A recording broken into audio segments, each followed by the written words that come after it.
Coming up tonight on 18 Eyewitness News. St. Francis County Commissioners will review the various aspects of moving to first-class status. Also, why are gas prices on the rise across the 18 Eyewitness News area?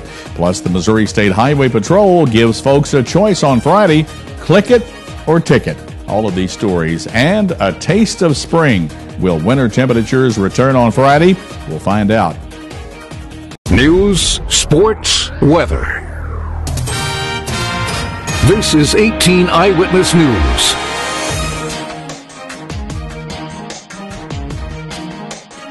Hello, everyone. Thanks for joining us on 18 Eyewitness News. I'm Fred Dawkins. Here's the top story we're working on now. St. Francis County Commissioners are reviewing information gathered at 3 public meetings looking at the various aspects of moving to first-class status. The featured speaker for Thursday night's final meeting on the issue was the Honorable Gerald Jones, who was the presiding commissioner of Cape County when that county transitioned from second to first-class status. Now, prior to the meeting, presiding county commissioner Dr. David Kramp said while he hasn't made up his mind on the issue, there are a number of things that he's learned in the commissioner's first 2 meetings. There is no cost to the county. Nothing changes. There are no increased taxes. There is nothing to do with emission controls either way, and that there's no increase in assessments. Everything's identical almost, other than it gives some latitude to the county to obtain some local control, but that's all internal. Dr. Kramp says there are still a number of steps that need to be taken before the commission votes whether to move to first-class status, including the prosecuting attorney reviewing the first-class statuses. Well, now Dustin is here. We're going to take a look at our first forecast on 18 Eyewitness News. Dustin, what's on tap?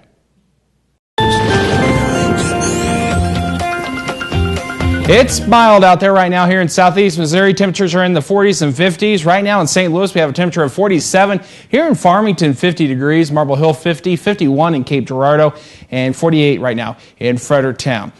At your bus stop in the morning, we're going to see temperatures on the cool side, 37 degrees with a mostly cloudy sky. What's in store for your day on Friday? We'll give you all those details coming up later in weather. Well, gas prices have been steadily creeping up here in the 18 Eyewitness News area, but be prepared for a big jump. Senior petroleum analyst Greg Lukoski of GasBuddy.com says events in the Middle East are driving up prices. All of this, of course, is being driven by the situation in the Middle East, the volatility there that's leading to rising crude oil prices. Crude is up around $105 or $106 a barrel, and inevitably that brings the price of gasoline up day after day. Lukoski says one of the most puzzling factors at this time is that the U.S. is actually a net energy exporter, shipping crude oil, gasoline, and natural gas to countries like China, India, and Brazil. He adds that we could see significantly higher gas prices by the beginning of summer. It's very unnerving for just about everybody because we're seeing these price levels at a time that we've never seen them before. We anticipate that most markets in the U.S. will see prices by Memorial Day weekend ranging between $3.75 and $4.25 a gallon. Lukoski says generally gas prices reach their highest point right around Memorial Day, plateau during the summer, and slowly fall during the fourth quarter. Well, 2 of the 3 Piedmont men accused of making meth in a moving vehicle have court dates coming up in March. 20-year-old John Burton Cochran Jr. will be back in court March the 1st. His brother, 17-year-old Joshua Eric Cochran, will have his preliminary exam on March 23rd on a charge of manufacturing a controlled substance. The Cochrans, along with Dennis Wayne Hanks Jr., were arrested in January when Piedmont police officers stopped their vehicle on a traffic violation. The officers then noticed a very strong chemical odor as they neared the vehicle. Upon investigation, the officers found the trio were producing meth in that car. Hanks was sentenced to 10 years in prison Tuesday following his guilty plea to attempting to manufacture a controlled substance. And when we come back on 18 Eyewitness News, the Missouri State Highway Patrol will give motorists a choice on Friday: click it or ticket. That story's coming up next on 18 Eyewitness News. The Missouri State Highway Patrol will give motorists a choice on Friday: click it or ticket. All patrol troops are joining in a statewide effort to increase seatbelt usage. Nearly 1 in 4 Missouri drivers still do not click their seatbelts. Trooper Clark Parrott says more lives, especially young lives, could be saved if more people buckled up.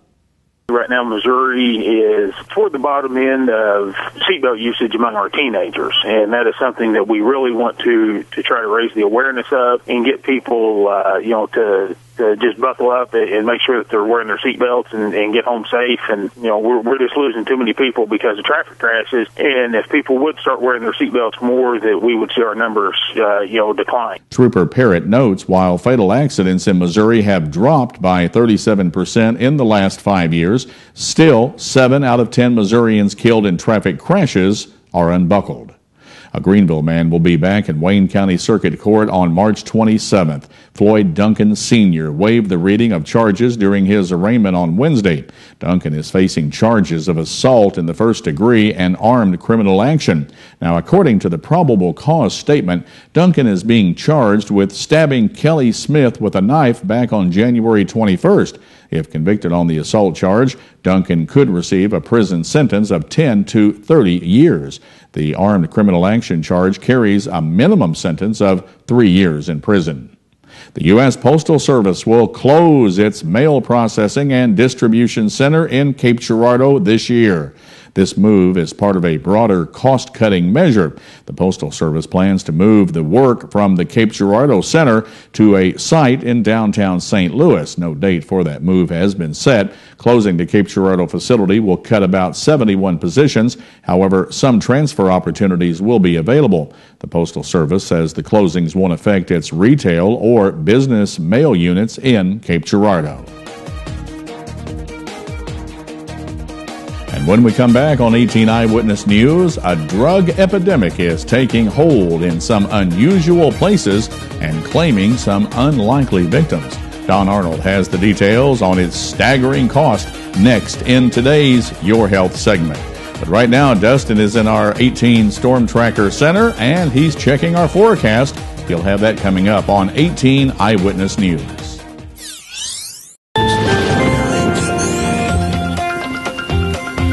And welcome back. As we head into tonight, we're going to see a mostly cloudy night, but the clouds will start to decrease, and then we'll start seeing some sunshine tomorrow. Temperatures tomorrow will be on the cooler side than they were today, several degrees cooler, that is, and the weekend forecast is looking pretty nice. Sunshine, plenty of it.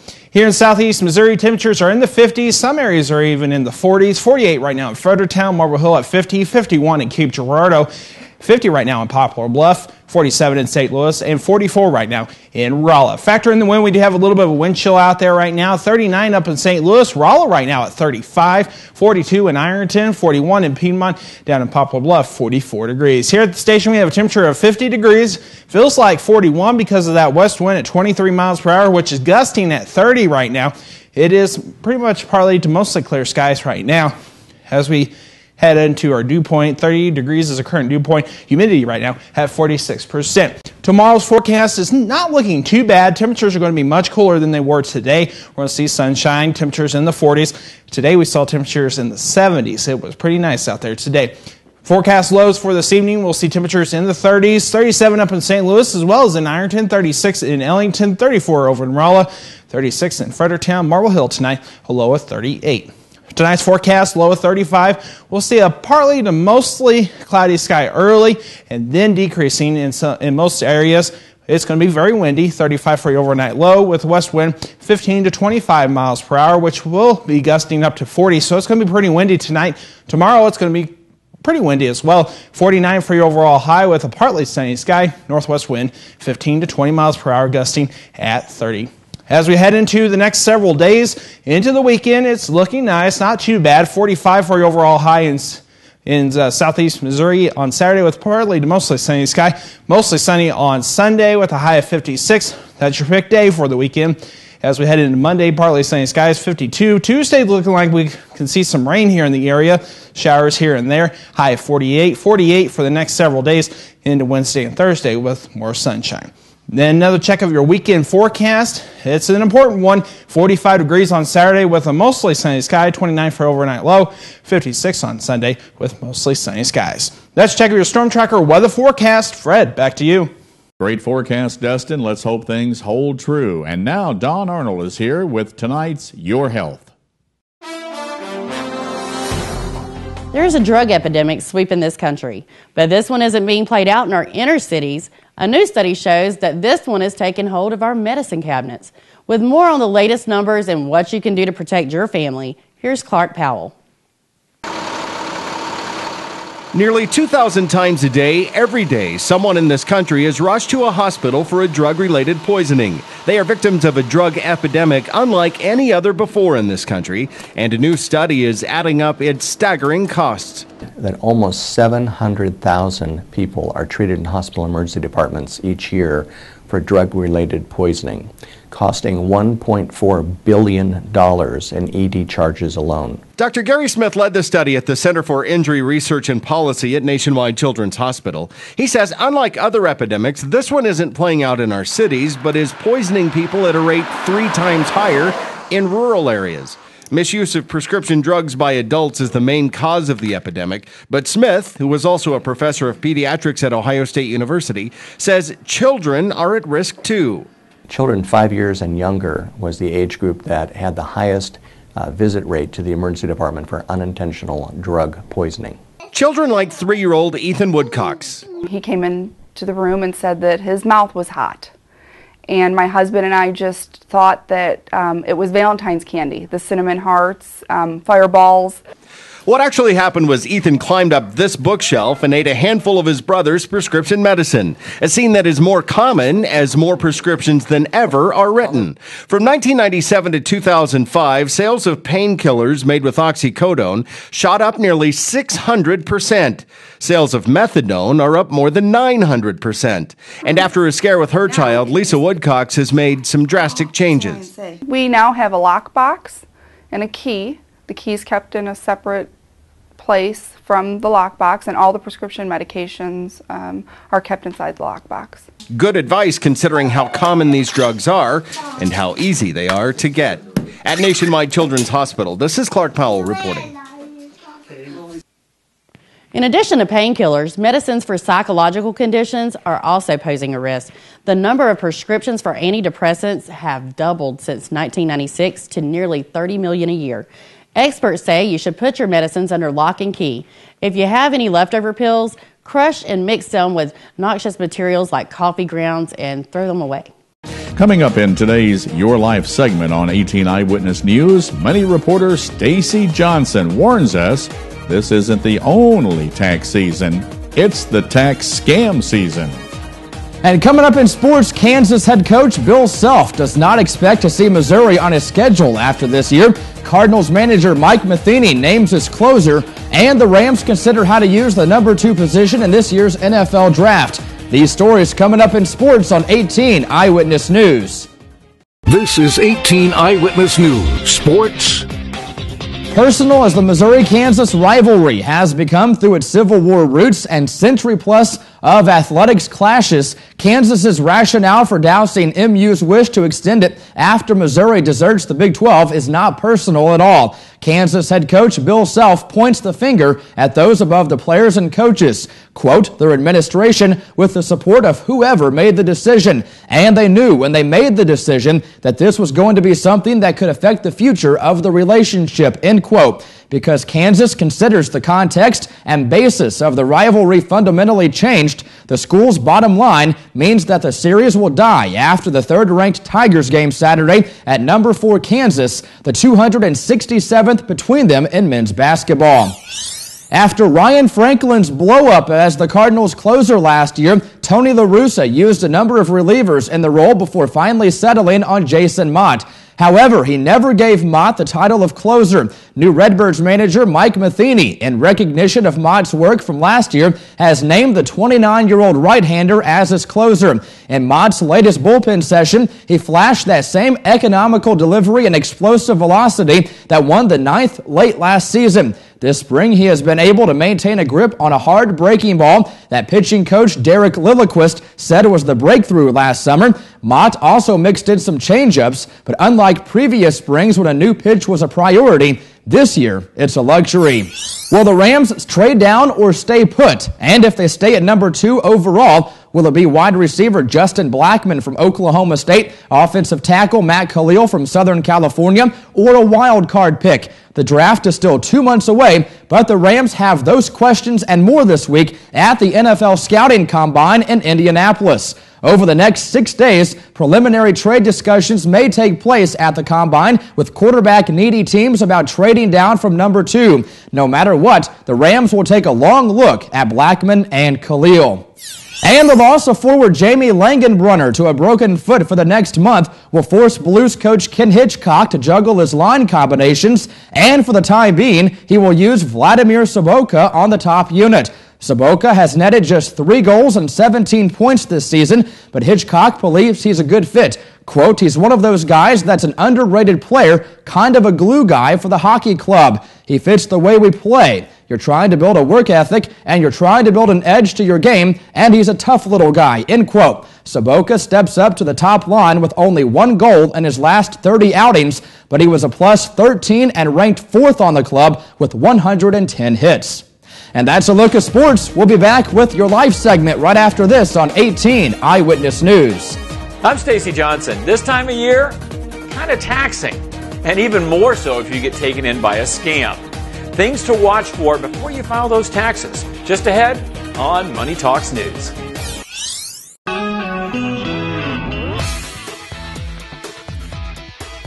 Over the next few weeks, money expert Stacy Johnson is supplying us with tax hacks, shortcuts that will help you get through the tax season with minimum hassle and maximum refund.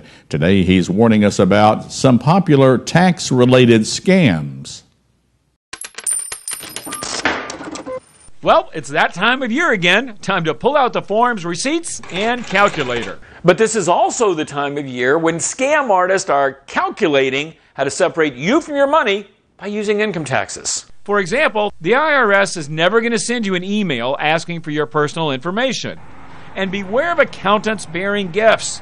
They'll offer to use inflated numbers or fake information to get you a bigger refund, which they want a part of. We had a client who was audited and had returns that they had paid to have prepared that were completely false. And keep in mind that whoever prepares your return, you're going to sign it, and you will be the one ultimately responsible for it. The temptation is great to inflate your retirement plan contributions or deflate your withdrawals to minimize your taxes. Resist that temptation. The IRS is looking for it. Oh, and here's a good one. I've been doing these stories for 20 years, and every year someone insists income taxes are unconstitutional so you don't have to pay them. I'd advise against embracing that idea. Then there are false forms. Claiming deductions or credits you're not entitled to is fraudulent. It can land you in hot water, even jail. Bottom line, always take every deduction you're entitled to, but be aware this time of year there's a lot of temptation to do the wrong thing and a lot of fraud. Want some ideas to lower your taxes legally? They're right here at moneytalksnews.com. I'm Stacy Johnson. Want to see those tips again and that video that Stacy mentioned? Head on over to moneytalksnews.com. Dustin, one of the prettiest sights I saw this morning as I was doing the big morning show, sun was coming up over the horizon. I went to the front lobby and I looked outside and I saw nothing but robins out on our lawn. They were out there getting the worms, which are coming up to the surface now. Right. We've got a shot of that if we can show that to the folks out here this morning. That's one of the best signs of spring, I think it is, when you see the robins returning. Yeah, I think they're a little confused with the nice weather we've seen. I heard some geese a couple weeks ago, and I'm like, it's still too early for them to be flying back because you never know. It's still wintertime. But I walked out the front door this morning, and I was like, oh, it's such a beautiful day today. I know. I couldn't believe it. What's the weekend in store? The weekend's looking nice. We're going to see temperatures in the 40s on Saturday and then up in the 50s on Sunday. Wow. But sunshine the complete weekend. All right. Looks great. Thanks for joining us tonight here on 18 Eyewitness News. We'll be back tomorrow with more. Have a blessed evening, everyone. God bless you, and good night. Have a good night, everybody. Newswatch is next.